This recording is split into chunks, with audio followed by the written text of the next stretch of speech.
عليكم حبيباتي، رجعت لكم اليوم فيديو جديد ووصفه جديده. وصفه تاع اليوم تهبل. سمعوا. شوفوا غادي نديروا واحد المملحات بزاف بنان، يجوا يولموا شوربه العدس اللوبيا. المهم ميم في رمضان يجوا بنان يهبلوا، ميم العجينه تجيكم قطنيه تجيكم مهويه، ويجوا يهبلوا كما قلت لكم بالبنه. والشكل تاعهم الله يبارك ولا اروع منهم. وهذه الوصفه تقريبا كنت مشاركه معكم في القناه الاولى، وصفات لقاوها تاني تما. المهم انا شغل نبداو بالحشوه. درت انا هنا حبه تاع بصل اللي كانت كبيره كنت ديجا رابيتها ولا ديروها في الاشوار. حطيت كميه تاع الفيونداشي اللي كانت عندكم فضلت نجموا تخدموا بها. شوفوا يدبلوا شويه البصل، بعد عاد تزيدوا عليه الكفته وتحطوا هنا تاني حبه الطماطيس اللي كنت قلت لها انايا الكشور تاعها. قد ما تكثروا الطماطم قد ما تجيكم بنينه في الحشوه، بس شروط تخلوها تنشف مليح. حطيت الملح، الفلفل الاسود اللي هو الحرور، حطيت شويه تاع الفلفله الحمراء، وحطيت شويه تاع السكنجبير وشويه نتاع الكركم. درتهم وخليتهم يبردوا. ما ديروش طماطم قوطي، لا درت غير تاع الحبه انايا قلت لكم لافاغس خلوها تنشف شويه. جيت هنايا نوجد العجينه. غادي نحط هنا 2 حبات نتاع البيض كيما راكم تشوفوا هنايا.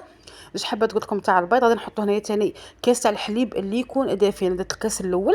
وهنايا شوفوا انا حطيت مغرف صغيره نتاع الخميره تاع الخبز، مغرف كبيره بصح ماشي معمره مليح. وديروا ثاني مغرف كبيره نتاع السكر. والحليب زدت هنايا نص كاس، درت كاس ونص تاع الحليب لاخاطش علاه كنت حميت شويه وكان عندي بارد. ودرت ثاني الزيت، ما درتش نص كاس، لا ناقصه شويه على نص كاس. درتها خلطهم كاع مليح. بعد قعدت نزيد في النواشف. هنا ديروا الفرينه حتى تلي معكم العجينه. راح تدي لكم كميه كبيره نتاع الفرينه وتقطع لكم بالبزاف. راكم شفتوها تجي قطعه تقريب 6 او قريب 16 حبه. نتوما راكم باغيين ديروا غير نص كميه، ديروا نصف كميه الحليب، نص كميه تاع الزيت. هذا مكان وخمره الخبز ديروا غير مغرف صغير، يعني تنقصوا في الكميات كاع اللي غادي ديروا. نجموا تحطوا غير كاس تاع حليب، ونجموا تحطوا غير ربع كاس نتاع الزيت. والخمره تاع الخبز نحطوا غير مغرف صغيره. هنايا العجينه عجنتها ليمتها ووخرتها على جهه خليتها تخمر. نجيب هذيك لافاغس اللي كنا وجدناها. شوفوا العجينه هنايا خمرت. هنايا شوف هذيك لافاغس زدت لها شويه تاع المعدنوس وتاع الفرماج ارابي. شوفوا المعدنوس مد لها واحد لوغو ولا اروع منها. المهم هو شتو كي ديري في لافاغس لداخل يمد لك واحد لوغو كما قلت لكم بزاف بنين. المهم هنايا درته كما هكا.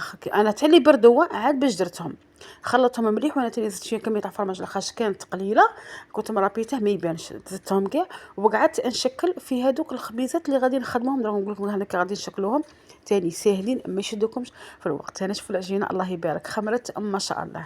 قلت لكم انا هاد الكميه دات لي قريب دارت لي قريب 16 حبه لاخاطش علاه ديروهم غير صغار وتحلوهم. ويلي انا درتهم رقاق بالبزاف العجينه هذيك باش يطيبوا لي مليح.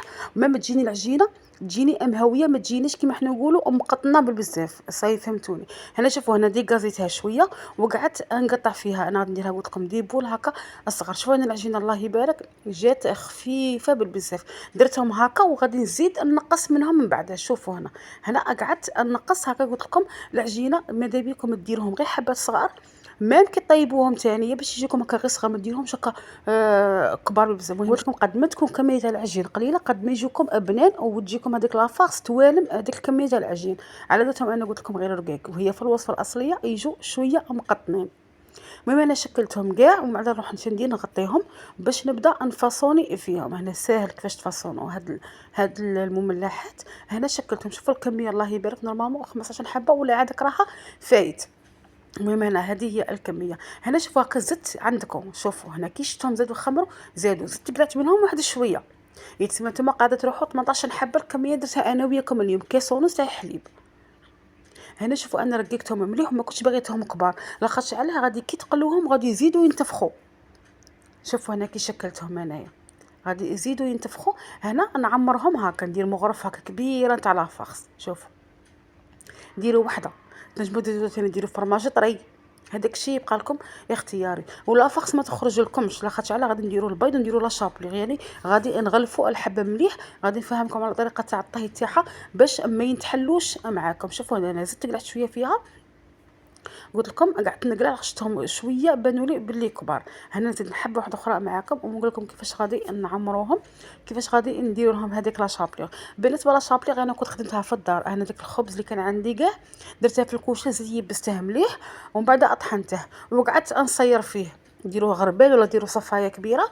قعدت نهود فيها داك الرقيق، يعني عاود نطحنه دوزيام فوا، نقلع منه ونزيد طروازيام فوا نقلع منه حتى لي تحصلت على شابلوغ اللي كانت رقيقه، ولا شابلوغ اللي كانت متوسطه. تسمى نجم نديرها في لافاغ ونجم نرمد بها، بصح باش تجيكم هاد لاكوش هكا رقيقه وتجيكم ما تجيكمش هكا محبه، تجيكم شو راكم راهم ديرهم في السميد، ديروا لا شابليغ اللي تكون رقيقه قبل بزاف باش الشكل تاعهم يجيكم يشهي. المهم انا قلت لكم كيما هكا راه صفوها شحال من خضره تجيكم بنينه الثاني بالبزاف. ولا شابليغ ثاني باش تجيكم بنينه تنجموا ديروا معاها لكن عندكم خبز بريوش ولا صاي فهمتوني، ولا غير هكا غير مورس صغير نتاع قولوا لي تاع طرف تاع بريوش ولا تيب سوتين طحنوا معاه يمد لكم او واحد لو قول لا شابليغ تاعكم بزاف بزاف بنينه. اللي ما يبغوش توابل بزاف لا شابليغ نعطيكم هذه الفكره ويبقى لكم اختيار. شوفوا انا رمتهم انايا في الحليب كيما شفتوني، ومن بعد زدتهم في لا شابليغ في الحليب ولا شابليغ الحليب حتى اللي كملتهم.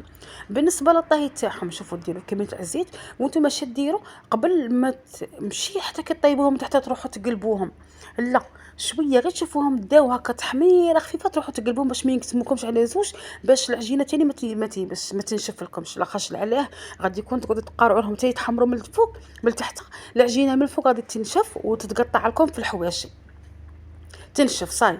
لا هي تخلوها شويه طريه وتقلبوهم يجوكم بومبي، ما يجوكمش هذاك الخط في الوسط، يجيك الشكل تاعهم الشباب بزاف ويجو الشكل تاعهم يجي كيف كيف. شوفوا جاو الله يبارك من اروع ما يكون، ماذا بيا تجربوهم وتقولوا لي نتوما ثاني كيفاش جاوكم هاد الفطائر. شوفوا يجو قلت لكم صيفرين مقطنين بصح بنان يهبلوا.